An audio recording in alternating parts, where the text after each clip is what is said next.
औज़ुबिल्लाहिमिनश्शैतानिर्रजीम बिस्मिल्लाहिर्रहमानिर्रहीम। अस्सलामुअलैकुम एवरीवन, कैसे हैं जी आप सब लोग? ठीक ठाक हैं, खैरियत से हैं? मुझे यकीन है और मुझे उम्मीद है कि आप सब लोग बहुत सारे खुश होंगे और अल्लाह से दुआ गो भी हूँ कि अल्लाह ताला आपको ढेर सारी खुशियाँ अता फरमाए। तो चलें, मैं अपने वीडियो के टॉपिक पे बढ़ने से पहले कुछ प्रीवियस वीडियो का हवाला देता चलूँ कि प्रीवियस वीडियो में हम लोगों ने क्या पढ़ा था और क्या हम लोग आज की वीडियो में पढ़ने जा रहे हैं। तो मैं प्रीवियस वीडियो के टॉपिक का हवाला देता चलूँ कि इससे पहले हम लोगों ने डिस्कस किया था जी जो कोर्स, सबसे पहले मैं कोर्स का बता दूं कि कोर्स हमने जो स्टार्ट किया था, कोर्स का नाम था कंपाइलर कंस्ट्रक्शन। कंपाइलर कंस्ट्रक्शन का जब हमने बेसिक इंट्रोडक्शन और कुछ इसकी डिटेल पढ़ी थी तो हमने बहुत सारी ऐसी टर्मिनोलॉजीज़ पढ़ी थी जिसको हम एक्सपेंड करते करते करते इस वीडियो के टॉपिक पर पहुंच गए हैं। उसके बाद जो इससे प्रीवियस वीडियो का टॉपिक था वो था लेक्सिकल एनालाइज़र। लेक्सिकल एनालाइज़र के मैं बारे में थोड़ा सा शॉर्ट बताता चलूँ कि लेक्सिकल एनालाइज़र क्या करता था कि एक तो ये कंपाइलेशन फेज़ का फ्रंट एंड का पहला फेज़ था, मतलब पहला जो है पहली स्टेज थी ये। इस स्टेज में क्या करता है कंपाइलर क्या करता था, सोर्स कोड को एज आ इनपुट लेता था, फिर उसको क्या करता था, स्कैन करता था और उसको स्कैन करने के बाद उसके ऊपर ग्रामेटिकल स्ट्रक्चर अप्लाई करता था। उसके बाद ये काम करता था कि मीनिंगफुल वर्ड बनाता था जिसे हम लेक्सियम कहते थे, और लेक्सियम के बाद जब लेक्सियम बन जाते थे तो ये अगली फेज़ के लिए जो इनपुट रेडी करता था, जो इस स्टेज की आउटपुट होती थी, उसे हम कहते थे टोकन्स। टोकन क्या था, वैलिड स्ट्रक्चर ऑफ वर्ड्स, हम ये कहते हैं कि ये अगली फेज़ के लिए रेडी करता था। तो ये इसका मैंने कुछ मोटा मोटा आपके सामने डिस्कस कर लिया है, और ज़्यादा डिटेल में अगर किसी ने देखना है तो वो इससे प्रीवियस वीडियो को डिटेल में देख ले कि जो हमने इसका बेसिक इंट्रोडक्शन पढ़ा था। तो आज की वीडियो में हम क्या पढ़ेंगे जी, आज की वीडियो का जो हमारा टॉपिक है वो है लेक्सिकल एनालाइज़र के बाद जो कंपाइलर के फ्रंट एंड फेज़ की सेकंड फेज़ आती है या सेकंड स्ट्रेटजी आती है, वो है सिंटैक्स एनालाइज़र या सिंटैक्स एनालिसिस, या हम इसे पार्सर भी कहते हैं। ठीक है, अब ये सिंटैक्स एनालाइज़र जो है हम इसको डिवाइड करेंगे 2 से 3 वीडियोस के ऊपर। क्यों कि आज की वीडियो में हमने इसका सिंटैक्स एनालाइज़र का बेसिक इंट्रोडक्शन पढ़ना है, और जो इसके बाद वीडियो आएगी उसमें हमने इसके अंदर कुछ कीन टॉपिक्स आएंगे जिसको हमने डिस्कस करना है, और इस टॉपिक को इंशाल्लाह हम 2 से 3 वीडियोस पे शुरू करके हम लोगों ने इसको ख़त्म करना है। तो आज जो हम पढ़ेंगे सिंटैक्स एनालाइज़र का वो बेसिक इंट्रोडक्शन होगा, मतलब इसमें कोई मुमानत नहीं है या कोई चीज़ नहीं है कि ये इतना मुश्किल टॉपिक है कि जिसको हम समझ ना सकें। बेसिक इंट्रोडक्शन अगर आपको समझ आ गया किसी टॉपिक का तो मुझे यकीन है कि आप लोगों को अगले टॉपिक भी आसानी से समझ आ जाएंगे। तो चलें जी, हम सिंटैक्स एनालाइज़र के ऊपर बढ़ते हैं।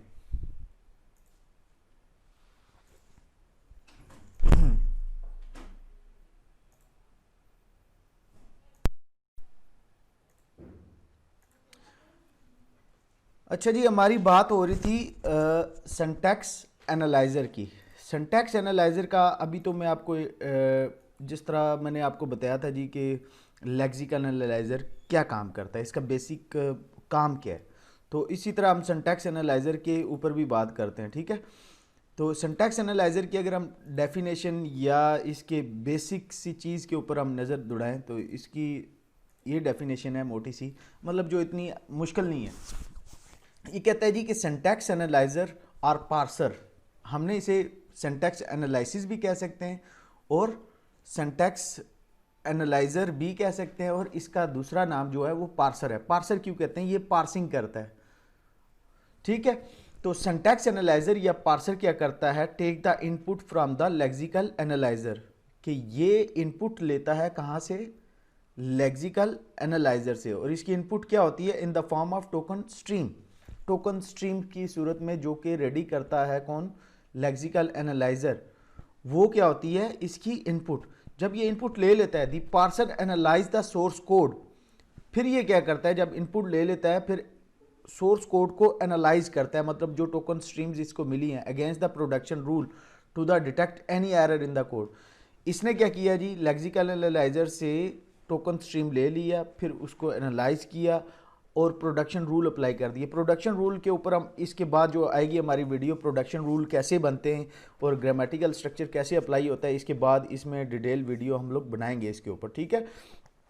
तो फिलहाल के लिए आप ये देखें, प्रोडक्शन रूल्स जब अप्लाई हो जाते हैं तो उसमें ये फिर एनालाइज किया जाता है कि अगर कोई सोर्स कोड में एरर आ गया है, तो अब एरर आने का मतलब ये नहीं है कि पूरा प्रोग्राम ही रुक जाएगा। ये क्या करेगा, उस एरर को डिटेक्ट कर लेगा और उसकी समरी रेडी करके उसकी इंफॉर्मेशन को संबल टेबल में स्टोर कर देगा, ठीक है। फिर उसके बाद जो ये आउटपुट जनरेट करेगा, इस फेज की आउटपुट क्या होगी कि एक पार्स ट्री बनेगा, मतलब पिक्टोरियल रिप्रेजेंटेशन, ठीक है। ये इस डेफिनेशन का मतलब था, ठीक है। अब इसके ऊपर मजीद बात करते हैं जी। मैं मजीद थोड़ी बेसिक बता दूं कि सिंटैक्स एनालिसिस, जैसे कि सबको पता है कि ये कंपाइलेशन फेज का सेकंड फेज है जी।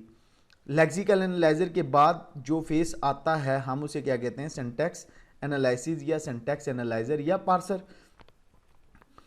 अब यहाँ पे हमने ये देख लिया है कि सिंटैक्स एनालाइजर होता क्या क्या है, और इसके बाद हम देखेंगे कि ये क्या क्या टास्क परफॉर्म करता है और आउटपुट क्या होती है। जैसे कि अभी मैं आपको इसके बारे में बता चुका हूँ कि सिंटैक्स एनालाइजर क्या है, क्या क्या टास्क परफॉर्म करता है और इसकी आउटपुट क्या होती है। अब चलें इसके ऊपर मज़ीद आगे भी बात करते हैं, छोटी छोटी बेसिक बातें। आज की वीडियो में आप लोगों ने परेशान नहीं होना, क्योंकि ये बेसिक सा इंट्रोडक्शन है। बस आप लोगों ने छोटे छोटे पॉइंट्स मेरे जो वीडियो के हैं वो नोट करते जाएं और उसको जहन में बिठाते जाएं कि प्रीवियस, और फिर ये है कि प्रीवियस स्टेज से इसको कंपेयर करना है कि प्रीवियस स्टेज क्या थी, वो कैसे काम कर रही थी और उसके मेन फंक्शन क्या थे। इसी तरह आज हम देखेंगे कि इस चीज़ के ये काम क्या क्या करता है और कैसे काम करता है और इसकी आउटपुट क्या है, और ये अगली फेज के लिए आउटपुट इनपुट क्या रेडी करता है, ठीक है। सिंटैक्स एनालाइजर को हम पार्सर भी कहते हैं। पार्सर मैं पहले इसके बारे में बता चुका हूँ, पार्सर का वर्ड इसलिए यूज कर रहा हूँ क्योंकि ये पार्सिंग करता है और पार्सिंग फेज इसको कहा जाता है जी, पार्सर इसलिए हम इसे कह रहे हैं। सिंटैक्स एनालाइजर को समझने से पहले आपको सिंटैक्स के मीनिंग समझने होंगे, ठीक है। देखें जी, इससे अगर मैं प्रीवियस स्लाइड पे जाऊं ना, तो ये देखें इसका नाम ही क्या है, सिंटैक्स एनालाइजर। तो हमें अब मैं इसकी बिल्कुल बेसिक चीज़ के ऊपर जा रहा हूं, ठीक है, कि सिंटैक्स का मतलब समझना होगा कि सिंटैक्स क्या है बेसिकली।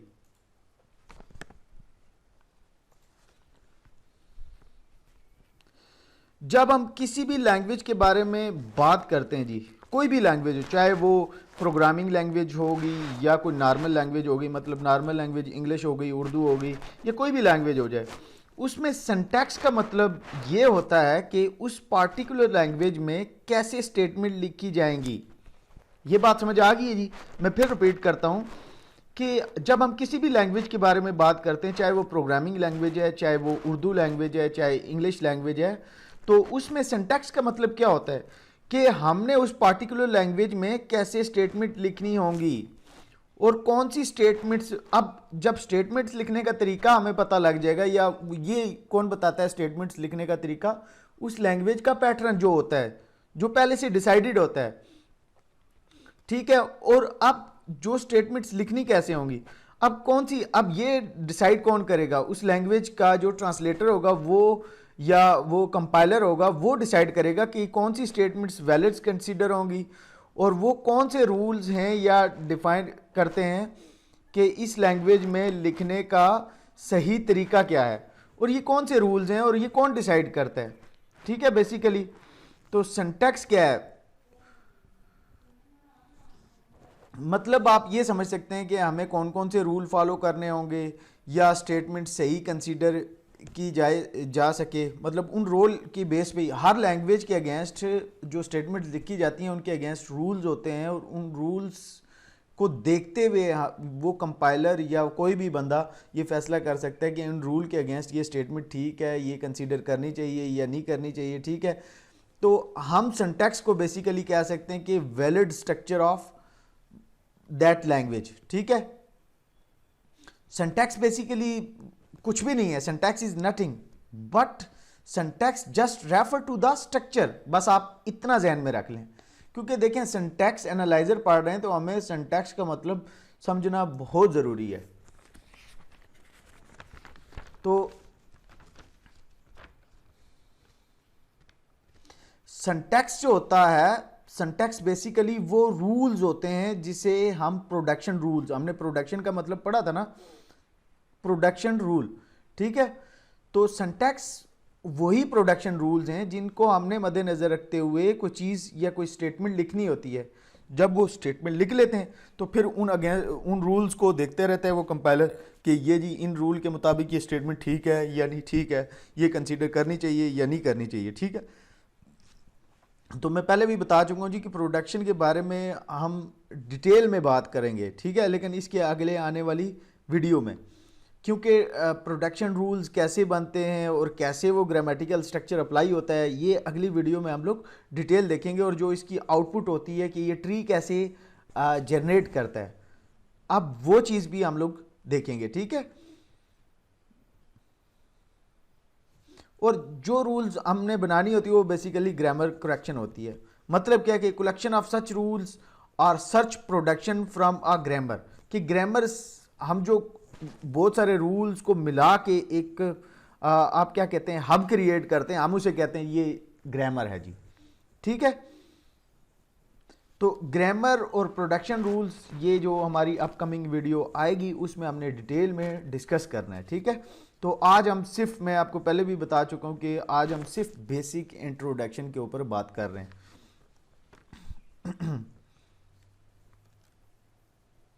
और सिंटैक्स एनालिसिस या सिंटैक्स एनालाइजर की फेस में हमने ग्रामर से बहुत ज़्यादा डील करना है,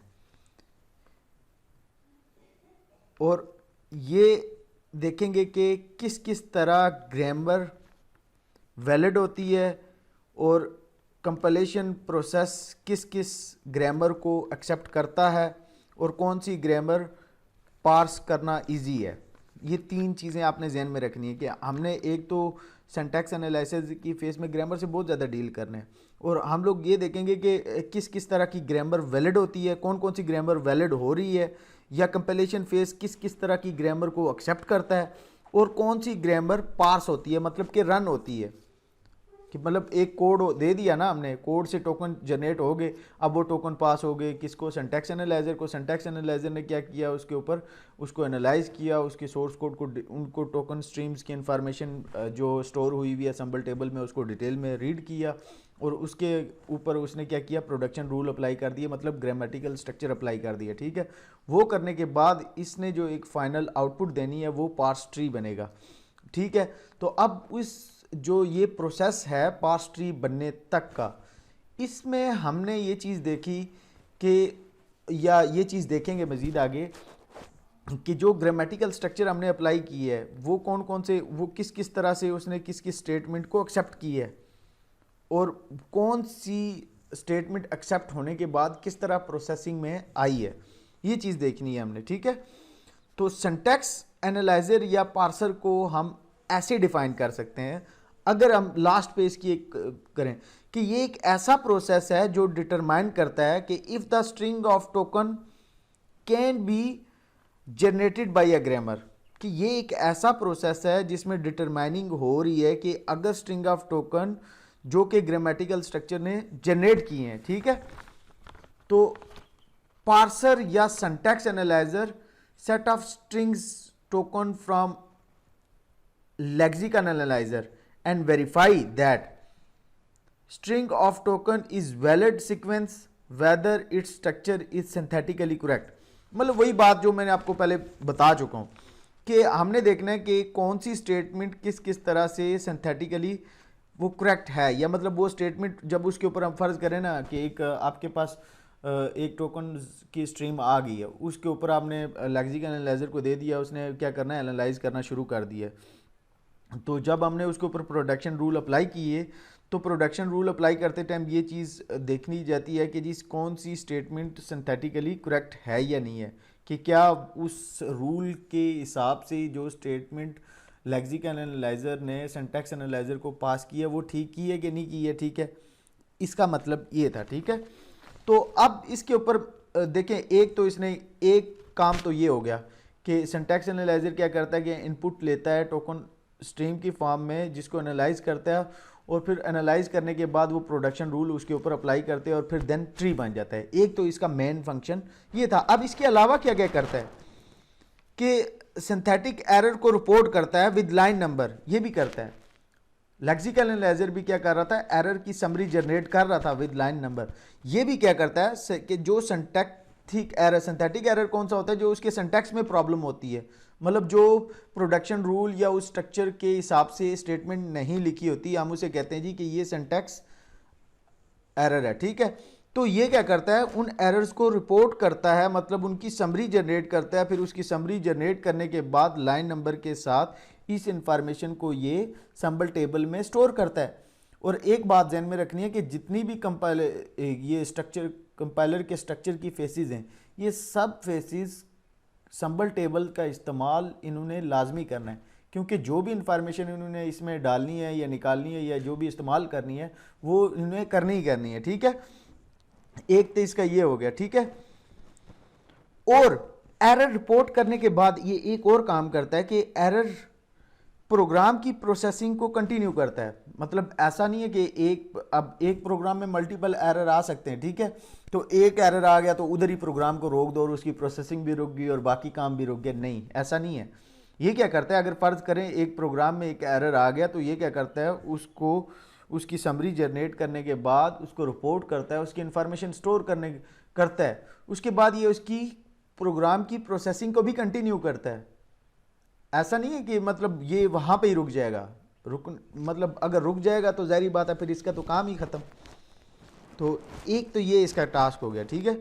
ये वो मैं बातें कर रहा हूँ जो ये टास्क परफॉर्म करता है। स्टार्ट में मैंने बताया था ना कि हम इसके ऊपर बात करेंगे कि ये क्या क्या करता है, कौन कौन से टास्क परफॉर्म करता है, ठीक है।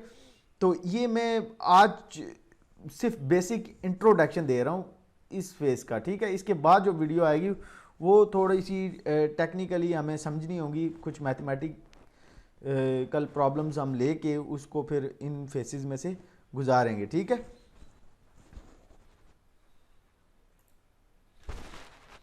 और उसके बाद ही ये सारे टास्क परफॉर्म करने के बाद जो हमारे पास आता है आउटपुट की फॉर्म में, उसे हम कहते हैं जी ये पार्स ट्री इसने जनरेट कर दिया है, जो नेक्स्ट फेज को इनपुट के तौर पे फॉरवर्ड किया जाता है। जिस तरह लेक्सिकल एनालाइजर ने इसके लिए इनपुट तैयार की जी टोकन। अब इसने टोकन लिए, टोकन के ऊपर प्रोसेसिंग करने के बाद इसने जी अगली फेज़ के लिए जो इनपुट तैयार की और जो इसकी आउटपुट थी वो क्या थी, पार्स ट्री, ठीक है। पार्स ट्री आप ये कह सकते हैं कि pictorial representation of the tokens जो पहले वो बना रहा था ना, हमने देखा था प्रीवियस कि ये टोकन का सिंटैक्स है, उसी को आप ग्राफिकली ड्रा कर देना तो हम कहते हैं जी कि ये पार्स ट्री है। लेकिन अब ऐसा नहीं है कि पार्स ट्री को बस ऐसे ही करने, पार्स ट्री भी बनता है प्रोडक्शन रूल के हिसाब से, ठीक है। तो आप ये कह सकते हो कि जी a representation of parse tree generated using string of tokens provided by the scanner, के स्कैनर्स ने जो टोकन्स दिए होते हैं उनको इस्तेमाल करते हुए, टोकन स्ट्रीम का इस्तेमाल करते हुए जो एक रिप्रेजेंटेशन तैयार होती है, हम उसे कहते हैं जी कि ये पार्स ट्री है, ठीक है। तो अब इसका जो लास्ट काम है, जो ये एक और टास्क परफॉर्म करता है टाइप चेकिंग का, टाइप चेकिंग भी ये साथ साथ कर रहा होता है कि मतलब कि जो चीज़ लिखी गई है या जो चीज़ स्टेटमेंट्स में फॉलो हो रही है क्या ये उसी हिसाब से है कि नहीं है, ये भी टास्क परफॉर्म करता है। ये इसके मेन फंक्शन में आता है। और ये वही बातें मैंने बताई हैं जो ये पूरा प्रोसेस, ये देख लें, लेक्सिकल एनालाइजर इसको टोकन स्ट्रीम दे रही है, इसको इस्तेमाल करते हुए क्या करता है, टोकन स्ट्रीम को मज़ीद प्योरीफाई करता है, अपने हिसाब से बनाता है, उसको कंटेक्स्ट फ्री ग्रामर में कन्वर्ट करता है और फिर उसके बाद उसका क्या बनाता है, ये पार्स ट्री बनाता है, ठीक है। तो ये वही बातें हैं जो मैं आपको पहले से बता चुका हूँ, ठीक है, कि पार्सर क्या करता है, कंप्लीट करता है दो टास्क इसने बताए। मैं आपको मज़ीद 4-5 बता चुका हूँ जो इससे पहले बात हुई है, ठीक है। कि पार्सिंग क्या करता है, कोड को लेता है, कोड को फिर कोड में से एरर देखता है और एरर देखने के बाद ये क्या करता है, उसकी समरी को जनरेट करता है और फिर आउटपुट रेडी करता है, ठीक है।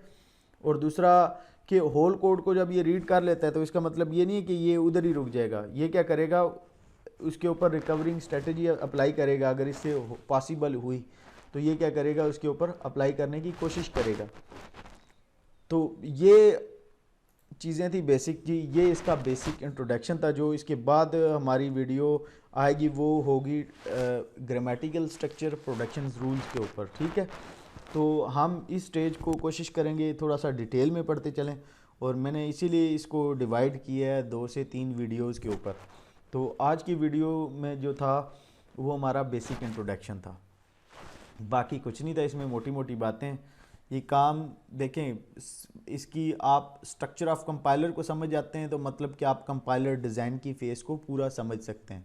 और ये इंतहाई इम्पॉर्टेंट कोर्स है। मैं आपसे फिर रिक्वेस्ट करूँगा कि मैं तो आपको बेसिक कंसेप्ट दे रहा हूँ, आप इससे रिलेटेड डिटेल स्टडी करें, मतलब डिटेल वीडियोस देखें।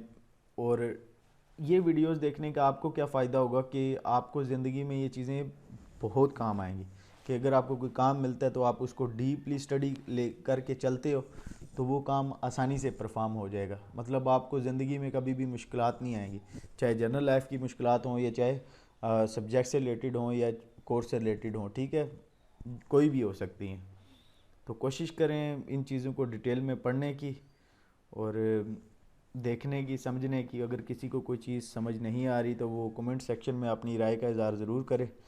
और अगर फिर भी किसी को कोई चीज़ समझ नहीं आ रही तो आप मुझसे डायरेक्ट कांटेक्ट कर सकते हैं, ठीक है। मैं तो थैंक यू सो मच जी, आप लोगों ने अपना कीमती टाइम दिया। अल्लाह हाफिज़।